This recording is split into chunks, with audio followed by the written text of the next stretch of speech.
Film की शुरुआत एक लड़की को दिखाते हुए होती है जो बहुत घबराई हुई अपनी गाड़ी से कहीं जा रही थी। उसके पास पैसों से भरा बैग और एक गन होती है जिसे वह अपने साथ कहीं लेकर जा रही थी। वह एक जगह पर पहुंचती है जहां उसकी गाड़ी का टायर पंचर हो जाता है। वह अपनी गाड़ी को वहीं छोड़कर पैदल ही आगे बढ़ने लगती है। तभी अचानक उसके पीछे से एक गाड़ी आती है जो लड़की को टक्कर मार देती है, जिससे उसकी मौत हो जाती है। इस गाड़ी में 4 फ्रेंड होते हैं।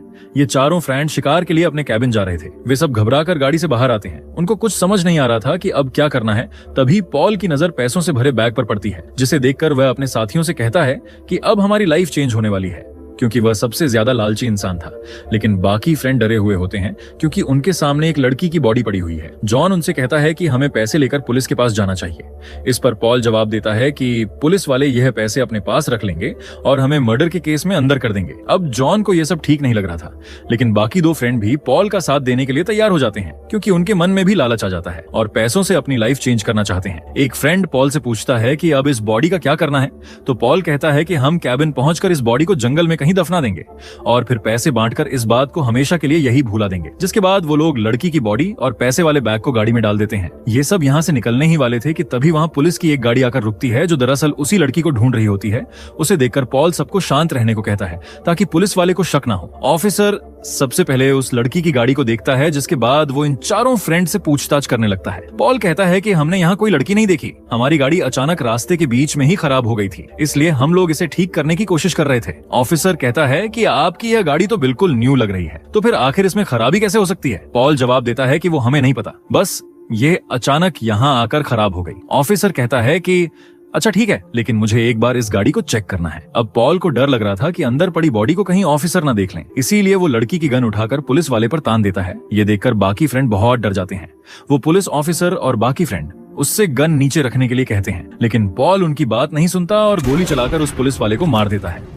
ये सब देखकर पॉल के बाकी फ्रेंड को यकीन नहीं होता कि उसने पुलिस वाले को ही मार डाला। एक फ्रेंड कहता है कि अब हमें यह सोचना चाहिए कि आगे का क्या करना है। पॉल कहता है कि हम इस पुलिस ऑफिसर की बॉडी को यहीं छोड़ देंगे ताकि पुलिस को लगे कि वो लड़की इस ऑफिसर को मारकर भाग गई है। जिसके बाद वो लोग अपनी गाड़ी में बैठकर कैबिन की तरफ निकल पड़ते हैं। कैबिन पहुंचने के बाद सब देखते हैं कि वो जगह पूरी तरह सुनसान और आसपास घना जंगल फैला हुआ था। जो कुछ भी हुआ था उससे जॉन बहुत परेशान हो जाता है, इसीलिए वह किसी से भी बात नहीं करता। बाकी दोनों फ्रेंड बॉडी को दफनाने के लिए गड्ढा खोद रहे होते हैं, जबकि पॉल पैसों को गिनने लगता है ताकि चारों फ्रेंड में बराबर बांट सके। खैर, जॉन जब अपनी वाइफ को कॉल मिलाता है तो वह कहती है, मैं तुम्हें सुबह से कॉल कर रही थी, लेकिन तुमने मेरी एक भी कॉल का जवाब नहीं दिया। ऐसा क्यों हुआ, मैं इसकी वजह जान सकती हूँ। इस पर जॉन कहता है, मैं बिल्कुल ठीक हूँ और शिकार के बाद जल्दी ही मैं घर लौट आऊंगा, तुम टेंशन मत लो। इसके बाद हम एक और आदमी को देखते हैं जिसका नाम डैनी है। वो उसी जगह पहुंचता है जहां उस लड़की की गाड़ी खड़ी होती है। वह गाड़ी के अंदर झांक कर देखता है, लेकिन वहां कुछ नहीं होता। तभी उसकी नजर जमीन पर पड़ती है जहां बहुत सारा खून पड़ा हुआ होता है। अब उसे समझ आ जाता है कि उसे कहां जाना है। वो गाड़ी लेकर सीधा उन फ्रेंड के कैबिन पहुंच जाता है जहां वो लोग उस बॉडी को दफना रहे थे। उस आदमी को देखकर चारों फ्रेंड चौंक जाते हैं। एक फ्रेंड उससे पूछता है कि तुम कौन हो और यहाँ क्यों आए हो? तो डैनी कहता है कि तुम लोगों के पास मेरा एक बैग है, मैं उसे लेने के लिए यहाँ आया हूँ, मुझे मेरा वो बैग दे दो और मैं यहाँ से चला जाऊंगा। अब उन्हें समझ नहीं आता कि आखिर डैनी यहाँ कैसे पहुंचा। तभी पोल उस पर गन तान देता है और अपने फ्रेंड को उसकी तलाशी लेने के लिए कहता है, लेकिन उसके पास ऐसा कुछ भी नहीं होता जिससे इनको कोई खतरा हो। वो एक बार फिर उनसे कहता है कि मुझे मेरा बैग दे दो और मैं यहाँ से चला जाऊंगा। पॉल पूछता है, तुम यहाँ कैसे पहुंचे, क्या किसी और को भी हमारे बारे में पता है? तो डैनी कहता है, किसी और का तो मुझे नहीं पता, लेकिन मैं तुम्हारे बारे में सब कुछ जानता हूँ, बल्कि बहुत सी ऐसी बातें भी हैं जो तुम्हारे अलावा मुझे पता है, इसीलिए मैं तुम्हें यह इशारा कर रहा हूँ कि मुझे मेरा बैग दे दो, जिससे मैं चुपचाप यहाँ से चला जाऊंगा। अब इन फ्रेंड्स को कुछ भी समझ नहीं आता है कि डैनी इतना शांत कैसे है। ना तो वो गुस्सा कर रहा और ना ही उन्हें कुछ गलत कह रहा है। तभी जंगल से उन्हें कुछ आवाजें सुनाई देती हैं, जिससे उन्हें लगता है कि डैनी के आदमी शायद उन पर निशाना लगाए बैठे हैं। इसलिए जॉन और उसका फ्रेंड गन लेकर जंगल की तरफ देखने जाते हैं। पॉल डैनी से पूछता है कि जंगल में तुम्हारे कितने आदमी हैं? तो डैनी कहता है, मैं यहाँ अकेला आया हूँ। लेकिन पॉल को उस पर यकीन नहीं होता और वह उसे बेसमेंट में नीचे ले जाकर बांध देते हैं। तभी उन्हें वहाँ एक आदमी दिखाई देता है। दोनों के हाथों में गन देखकर वह आदमी डर जाता है और वहाँ से भागने लगता है, लेकिन वो दोनों उसे पकड़कर कैबिन तक ले आते हैं। पॉल उसे पूछता है, तुम्हारे बाकी साथी कहाँ हैं? वो आदमी रोते हुए कहता है कि मैं नहीं जानता, तुम क्या कह रहे हो, मैं यही रहता हूँ, पास में ही मेरा घर है, मुझे छोड़ दो, मैं मेरी बेटी और बीवी के पास जाना चाहता हूँ। आदमी बहुत ज्यादा डरा हुआ होता है, जिससे साफ पता चल रहा था कि वो सच बोल रहा है। जॉन कहता है, इसकी हालत तो देखो, मुझे नहीं लगता कि यह कुछ भी जानता है। लेकिन पॉल कहता है, अब इसने हमें देख लिया है, अगर यह पुलिस के पास चला गया तो हम चारों जेल में होंगे, इसलिए हमें इसे मारना ही होगा। लेकिन इस बार ये काम किसी और को करना होगा। फिर जॉन का फ्रेंड कहता है मैं इसे मारूंगा। वह आदमी उनसे अपनी जान की भीख मांग रहा था और यह सब देखकर जॉन के फ्रेंड को दया आ जाती है, जिससे वह उस पर गोली नहीं चला पाता। लेकिन तभी पॉल उस पर गन तानकर उसे गोली चलाने के लिए मजबूर कर देता है। तो मजबूरी में जॉन का फ्रेंड उस पर गोली चला देता है, जिससे उस आदमी की वहीं मौत हो जाती है।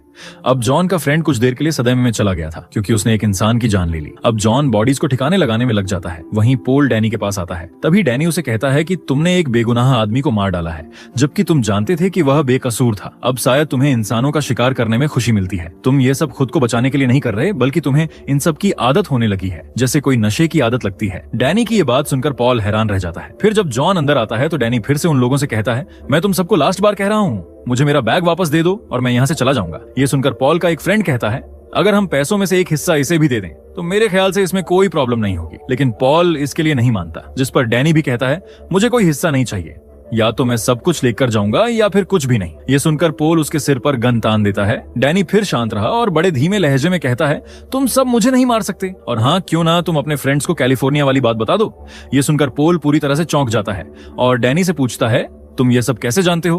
तभी जॉन भी उससे पूछता है आखिर कैलिफोर्निया में क्या हुआ था। अब पहले तो पोल बात को टाल देता है, लेकिन फिर वो सबको बताता है कि पिछले साल जब मैं कैलिफोर्निया की एक बिजनेस ट्रिप पर गया था तो वहां मेरी मुलाकात एक लड़की से हुई। वो अपनी मर्जी से मेरे साथ रूम में आई, लेकिन अगली सुबह वो मुझे धमकाने लगी कि अगर मैंने उसकी मांगी हुई रकम उसे अदा नहीं की तो वह पुलिस के पास जाकर सब कुछ बता देगी कि मैंने उसके साथ जबरदस्ती की है। काफी देर बहस के बाद गुस्से में आकर पॉल उस लड़की को मार डालता है, फिर उसकी बॉडी के टुकड़े कर ठिकाने लगा दिया। यानी पॉल पहले भी एक मर्डर कर चुका था। ये बात सुनकर उसके फ्रेंड्स को यकीन नहीं होता कि यह ऐसे भी कर सकता है। तो पॉल उनसे कहता है मैं डर गया था और मैंने वो सब कुछ अपनी जान बचाने के लिए ही किया था। अब इस बीच हम जॉन के फ्रेंड को देखते हैं जो बहुत गुस्से में था। वो बेसमेंट में आकर पॉल पर गन तान देता है और कहता है कि तुम्हारी वजह से मैंने एक मासूम आदमी को मार डाला और मुझे इस बात का पछतावा हो रहा है। तो पॉल उसे याद दिलाता है कि उसे मारने के लिए तुम खुद ही आगे आए थे। ये बात सुनकर जॉन का फ्रेंड काफी दंग रह गया और इस मौके का फायदा उठाकर पॉल उसके हाथ से गन छीन लेता है और उसी पर वापस तान देता है। पोल का फ्रेंड और जॉन उसे रोकने की कोशिश करते हैं, लेकिन जब वो नहीं रुकता तो पोल का फ्रेंड उसके सिर पर गन से चोट मारकर उसे बेहोश कर देता है। पोल को जब होश आता है तो वह खुद को डैनी के साथ बेसमेंट में पाता है। इधर ऊपर पोल का फ्रेंड और जॉन बात कर रहे होते हैं कि पैसों को जंगल में कहीं छुपा देते हैं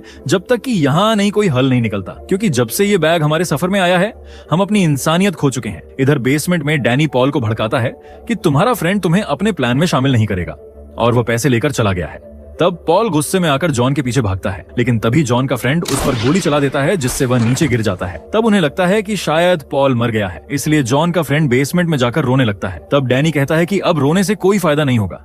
तुम उस आदमी को मारना नहीं चाहते थे, फिर भी तुमने उसे मार दिया और अब तुमने अपने फ्रेंड पर ही गोली चला दी। तुम्हें लगता है कि रोने से यह तुम्हारा गुनाह माफ हो जाएगा। दूसरी तरफ हम जॉन को देखते हैं जिसे जंगल में एक खोखला पेड़ नजर आता है और वह उस बैग को उसके अंदर छुपा देता है। कुछ देर बाद जब पॉल की आंख खुलती है तो वे जल्दी से जाकर एक पेड़ के पीछे छुप जाता है, क्योंकि असल में गोली उसके कंधे पर लगी थी जिससे वह बच गया था और अब वो समझ गया था कि मेरे फ्रेंड भी मेरे खिलाफ हो चुके हैं। इधर डैनी पोल के फ्रेंड से पूछता है क्या तुम जॉन पर भरोसा करते हो। इस पर वो जवाब देता है कि हाँ, मुझे जॉन पर पूरा यकीन है। डैनी कहता है तुम ये पैसे लेकर अपनी लाइफ संवारने का सोच रहे हो, लेकिन मैं तुम्हें बता दूं कि इन पैसों से आज तक किसी का भला नहीं हुआ है। इस पर फ्रेंड उसे चुप रहने को कहता है। डैनी फिर से कहता है कि मुझे मेरे पूरे पैसे दे दो और मैं तुम्हें यहाँ से जिंदा जाने दूंगा, लेकिन वो फ्रेंड उसकी बात को नहीं समझ पाता। जब जॉन कैबिन की ओर वापस लौट रहा था तभी पोल उसके सामने आकर उस पर गन तान देता है और बैग तक ले जाने के लिए कहता है यदि वे ऐसा नहीं करेगा तो वह उसे गोली मार देगा। जॉन अपनी गन फेंक देता है और कहता है कि मैं इन सब से बहुत थक गया हूँ, अगर तुम्हें पैसे चाहिए तो मैं तुम्हें वहां तक लेकर जाऊंगा। लेकिन चालाकी से वह पोल को उस रास्ते पर ले जाता है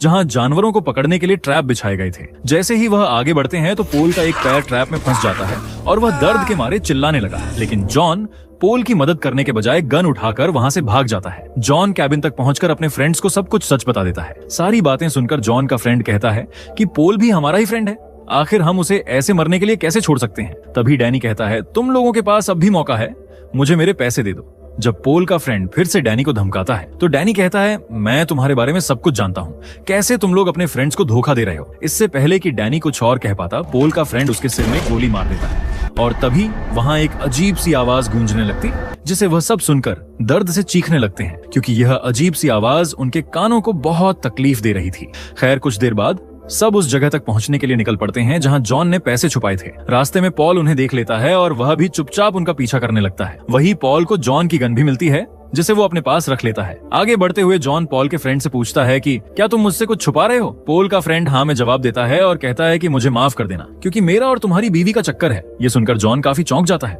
और वह गुस्से में बोलता है, मैंने तुम्हारे साथ कितना अच्छा व्यवहार किया, लेकिन तुम दोनों ने मिलकर मुझे धोखा दिया। ये सब कहकर जॉन उसके सिर पर गन तान देता है, लेकिन गोली नहीं चलाता और कहता है कि पैसे लेकर यहाँ से निकल जाऊंगा और जिंदगी में तुम्हारी शक्ल नहीं देखूंगा। खैर, इधर हम डैनी को देखते हैं जो अचानक अपनी आंखें खोलता है, यानी कि वो अब दोबारा जिंदा हो गया था। इसका मतलब ये है कि वो इंसान तो नहीं है। उधर वे सब उस पेड़ के पास पहुंच जाते हैं जहां जॉन ने पैसे छुपाए थे। जॉन का फ्रेंड कहता है अब हमें पॉल के पास जाना चाहिए। तब इस पर पॉल के फ्रेंड ने कहा, उसको भूल जाओ, वो अब तक शायद मर चुका होगा। इतना कहते ही पॉल उसे गोली मार देता है और उसकी वहीं मौत हो जाती है, क्योंकि पॉल चुपचाप उन पर नजर रखे हुए था। ये सब देखकर जॉन और उसका फ्रेंड पेड़ के पीछे छुप जाते हैं। तब जॉन का फ्रेंड पॉल से कहता है, तुम हमारे फ्रेंड हो, हम तुम्हें लेने ही आ रहे थे। मैं अपनी गन फेंक कर बाहर आ रहा हूँ और तुम भी अपनी गन फेंक दो।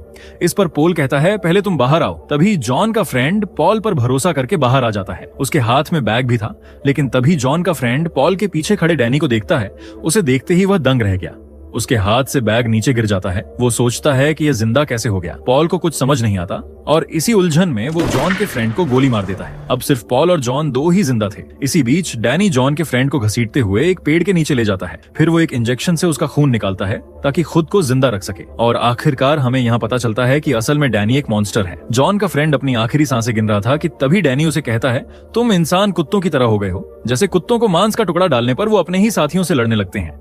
यहाँ फर्क सिर्फ पैसों का है, वरना लालच में इंसान भी जानवर के बराबर है। मैंने तुम्हारे बीच पैसे फेंके, जिसके लालच में तुम लोगों ने अपनी फ्रेंडशिप भुला दी। डैनी ने इन सबको आजमाने के लिए यह सब किया था और वह कई सालों से ऐसा करता आ रहा है। उधर जॉन जैसे ही अपना सिर बाहर निकालता है, पॉल उस पर भी गोली चला देता है। उसे लगता है कि शायद जॉन मर गया, लेकिन जॉन अभी भी जिंदा होता है। इसीलिए जैसे पॉल पैसों का बैग लेने के लिए आता है, जॉन उस पर गोली चला देता है और उसे मार डालता है। लेकिन जॉन भी अब मरने वाला था, क्योंकि वो बुरी तरह जख्मी था। तभी डैनी उसके पास आता है और उसे अपना खून पिलाता है। वो कहता है कि मेरी तरफ से यह तुम्हारे लिए एक तोहफा है, इससे तुम अमर हो जाओ। तुम इंसान बहुत लालची होते हो, जो अपने फायदे के लिए कुछ भी कर सकते हो, और अब मैं तुम्हें एक नई जिंदगी दे रहा हूँ। ये कहकर वो पैसों से भरा हुआ बैग और गन लेकर वहां से चला जाता है। खैर, अगली सुबह वो बैग को उस लड़की की गाड़ी में रख देता है। थोड़ी ही देर बाद में हम उस लड़की को गाड़ी की तरफ आते हुए देखते हैं, यानी वो जिंदा थी, क्योंकि वो भी एक मॉन्स्टर ही थी। वो लड़की बैग लेकर फिर से अपने काम पर लग जाती है, जो वह डैनी के साथ मिलकर इतने सालों से करती आ रही है।